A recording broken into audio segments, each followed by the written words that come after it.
Hello students, welcome to part B of the same lecture.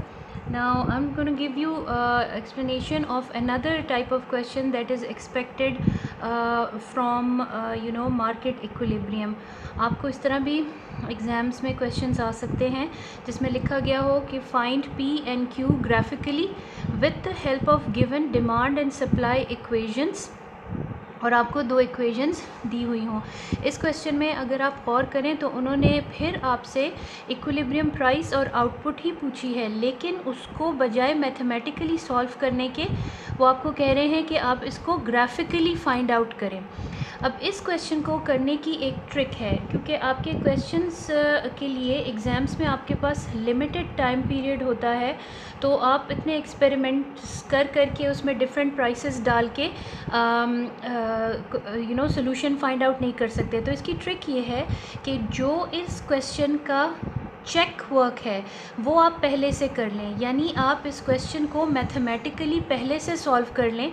आपके पास equilibrium price और output आ जाएगी, आपको अंदाज़ा हो जाएगा कि आपने प्राइस कौन सी एज्यूम करनी है ग्राफ बनाने के लिए। तो हम पहले इसको मैथमेटिकली सॉल्व कर लेते हैं, जैसे हमने पिछले इक्वेशन में किया।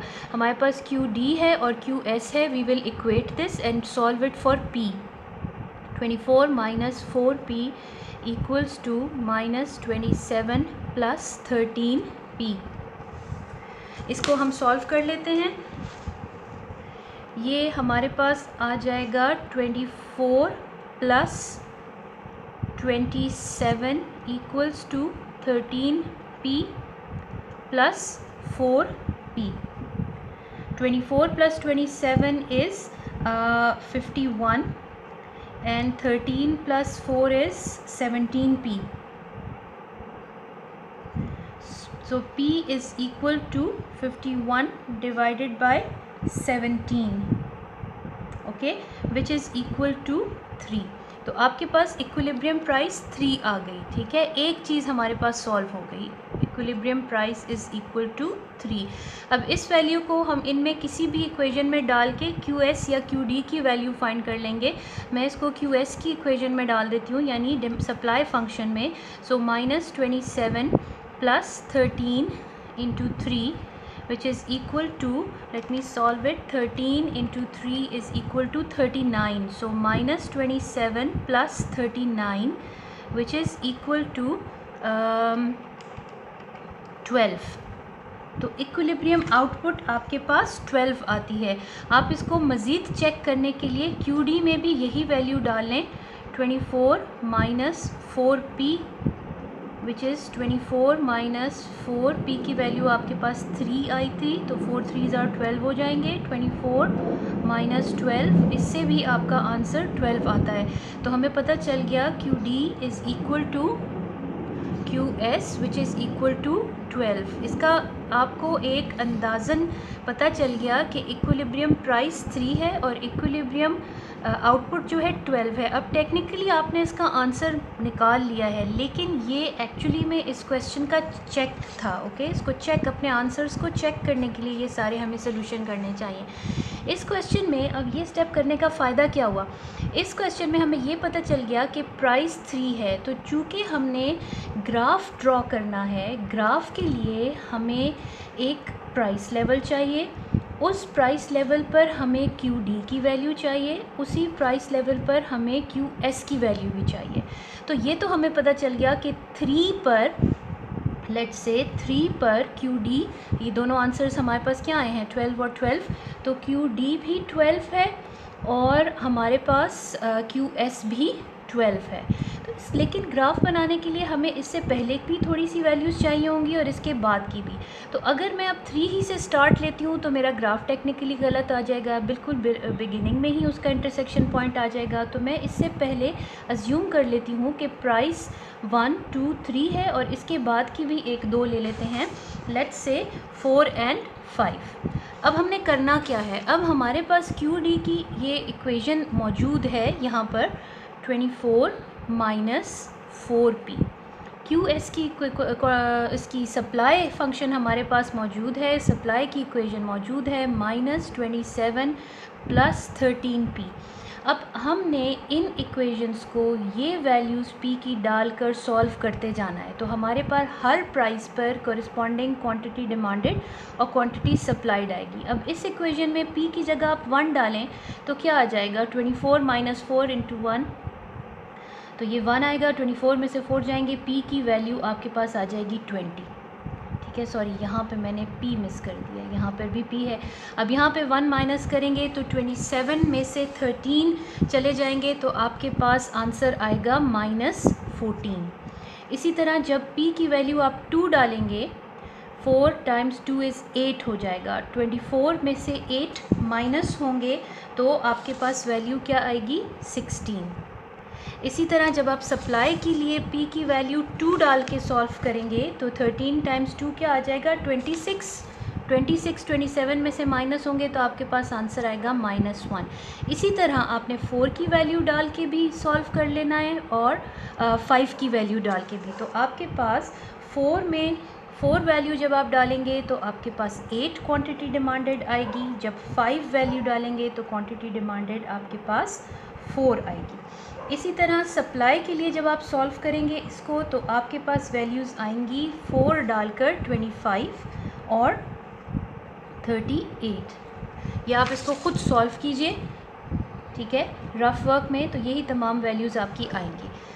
अच्छा, अब आपके पास तमाम वो चीज़ें मौजूद हैं जो आपको ग्राफ बनाने के लिए चाहिए। तो टेक्निकली यहाँ पे जो एक चीज़ मैं लिख नहीं रही, वो आप स्टूडेंट्स को लिखनी पड़ती है। जब आप क्वेश्चन स्टार्ट करेंगे आप लिखेंगे given the following two demand and supply functions.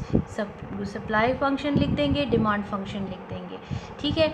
फिर आप लिखेंगे in order to find equilibrium price and output we need to assume values of price. Let's say we assume price equals to 1, 2, 3, 4 and 5, and now solving corresponding quantity demanded and corresponding quantity supplied at these price levels, we have the following table। ये सारा कुछ आपको यहाँ पे theoretically लिखना पड़ेगा। अब graph बनाने की सारी चीज़ें आपके पास मौजूद हैं। अब आप लिखेंगे plotting quantity demanded and quantity supplied on x-axis, taking price on y-axis and choosing appropriate scale, we plot these values of demand and supply। अब इसमें यहाँ पर आप आराम से ले सकते हैं, 38 तक वैल्यूज़ गई हैं और यहाँ पर -14 तक भी मिनिमम गई हैं। तो इसका मतलब तो ये हुआ कि हमें इस तरफ का क्वाड्रेंट भी चाहिए होगा, क्योंकि हमारी कुछ सप्लाई की वैल्यूज़ माइनस में जा रही हैं।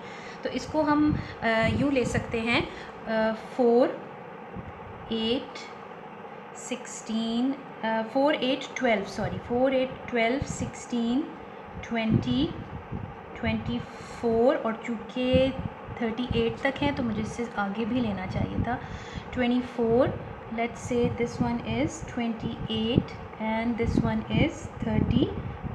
और इसी तरह यहाँ पर हम ले लेते हैं -4, -8 और -12, और उससे थोड़ा सा आगे जाना पड़ेगा क्योंकि हमें -14 चाहिए, तो वो यहाँ पर कवर हो जाएगा, ठीक है। अब हम अपनी वैल्यूज़ को प्लॉट कर लेते हैं। यहाँ पर फर्स्ट प्राइस पर क्वांटिटी डिमांडेड हमारी है 20, तो हम पहले डिमांड फंक्शन ड्रॉ कर लेते हैं, ठीक है। सेकंड प्राइस पर हमारी डिमांड है 16, तो 2 रुपये पे हमारी डिमांड 16 है। 3 रुपीज़ पे हमारी डिमांड 12 है, तो 3 और 12 here, this is our equilibrium point. आप चाहें तो आप इसको यहाँ पर हाईलाइट भी कर सकते हैं कि ये आपकी इक्विलिब्रियम की सिचुएशन है, ठीक है। इसके बाद 4 पर आपकी डिमांड है 8, सॉरी 4 यहाँ से देखेंगे, 4 और डिमांड है 8। 5 रुपीज़ पे आपकी डिमांड है 4, यहाँ आ जाएगी। तो ये आपका तमाम आ जाता है डिमांड फंक्शन। आप इसको चाहें तो डी डैश भी लिख सकते हैं, और आप चाहें तो इसको एरो लगाकर ये इक्वेशन भी लिख सकते हैं, 24 - 4p which is our demand function, ठीक है। अब हम इस पे अपने सप्लाई ड्रॉ कर लेते हैं। तो 1 पर हमारी सप्लाई थी -14, यहाँ से 1 देखेंगे और ये है हमारा तकरीबन यहाँ पर ही आ जाएगा -14। 2 पर हमारे पास है -1, तो 2 पर -1 तकरीबन हमारे पास, अगर यहाँ -4 है तो यहाँ पे तकरीबन हमारे पास ये पॉइंट आ जाएगा। 3 पे हमारे पास 12 है, तो this is 3 and this is 12, so we have this point. ये तो अंडरस्टूड था कि 3 हमने पहले ही फाइंड आउट कर लिया था, तो ये इक्विलिब्रियम पॉइंट होगा, ये सेम होगा, ठीक है। 4 पर हमारे पास है 25, 4 from here and 25 will be a little ahead than 24, so somewhere here. Now 5 we have supply 38, 32 और 38 इससे भी आगे यहाँ पर कहीं जाके होगा। जब आप इन सबको ज्वाइन करेंगे आपके पास इस तरह सप्लाई कर्व आ जाएगा SS डैश। इसको भी आप आराम से ऐसे लेबल कर सकते हैं, QS is equal to -27 + 13P, क्योंकि इसी फंक्शन से ये सारा ग्राफ ड्रॉ हुआ है ना। This is your equilibrium point, this is your equilibrium output and this is your equilibrium price. आप चाहें तो डिफरेंट कलर के मार्कर से आप यहाँ लिखें QD इज़ मैं चले लिख देती हूँ, QD is equal to QS, और यहाँ पर आप हाईलाइट करके लिखते हैं equilibrium output which is equal to 12, ठीक है। And this is equilibrium price PE, ठीक है, जो कि किसके बराबर आई है 3 के बराबर। तो this is how we solve this numerical, ठीक है। असूलन पहले आपको प्राइस अज्यूम करनी पड़ती है, QD और QS की वैल्यूज़ फाइंड करनी पड़ती हैं, लेकिन हो सकता है कि आप इसमें मिस्टेक कर जाएं, गलत वैल्यूज़ अज्यूम करें और आपको कहीं इक्विलिब्रियम ना मिल रहा हो। उस वक्त पेपर में परेशान होने से और बार बार अटैम्प्ट करने से बेहतर है कि आप पहले ही रफ़ वर्क में इसको मैथमेटिकली सॉल्व कर लें। सॉल्व करने के बाद आपको आइडिया मिल जाएगा कि इक्विलिब्रियम प्राइस कौन सी है और इक्विलिब्रियम आउटपुट क्या आएगी। फिर जो इक्विलिब्रियम प्राइस आएगी उससे ज़रा सी पीछे और ज़रा सी आगे वैल्यूज़ लेकर आप वैल्यूज़ को सॉल्व करें और अपना ग्राफ प्लॉट कर लें, ठीक है। This is how we solve such numericals. See you in part 3।